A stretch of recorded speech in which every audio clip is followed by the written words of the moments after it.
All right, guys. So continuing on, it's now going to be basically March, and we've been talking about aiming, right? And specifically getting our aim fixed back on the one who it should be always, right?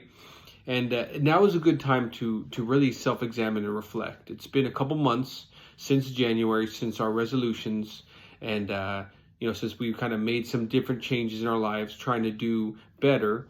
And so it is a good time to kind of see where we're at, kind of gauge ourselves, right, based on our expectations, our standards. And that can be a dangerous thing because we have a tendency to compare ourselves with other people, right? Your struggles might not be somebody else's struggles, but we have a tendency to write certain things off, right? Maybe that person's doing really well in certain areas, and you might just say, "Oh, well, that's because they don't have this," or "That's because they don't have that," or "That's because they have the luxury of this," and that doesn't do anybody good. In fact, let's just jump in. 2 Corinthians chapter 10, verse 12. Paul says, "For we dare not class ourselves or compare ourselves with those who commend themselves, but they, measuring themselves by themselves and comparing themselves among themselves, are not wise."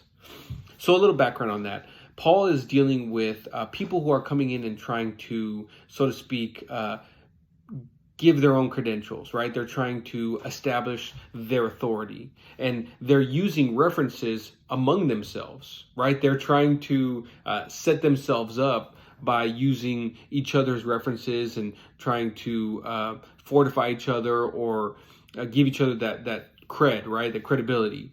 But Paul here is saying that is not good. In fact, he's saying it's not wise. He's saying that they're measuring themselves, they're comparing themselves, and in fact, it's no good. And so, especially when it comes to us in our growth, in our walk with God, the struggles that we face, we cannot compare ourselves with any other standard. Not a cultural standard, not a community standard, not any other standard except for the standard that's found in the Word of God. The aim, the target does not change. We've talked about this, right? We don't move the target just because we're missing. Our aim needs to be adjusted, right? We need to make some calculations, some adjustments, and we go back to the standard. There's no grading on a curve here. You need to compare yourself to the Word of God. You do no benefit to yourself or anybody else by giving yourselves excuses, by writing off your behavior or your lack because, "Oh, well, I have things that you don't know about," or "I have things that this other person doesn't know about," or "this other person doesn't have to deal with." You have your challenges that are God-given, and He knows. He knows why He gave you those specific things to do. And we are not supposed to compare ourselves with other people.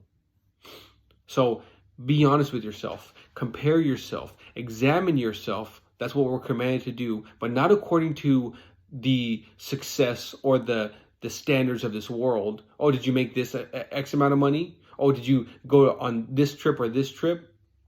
No, your standard, and you know this, is given to you by God.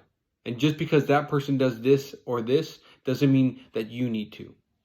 And just because they don't do this and this doesn't mean that you shouldn't. So guys, we need to be challenging ourselves. We need to make sure that we continue to compare ourselves to no other standard except God and His Word. God bless.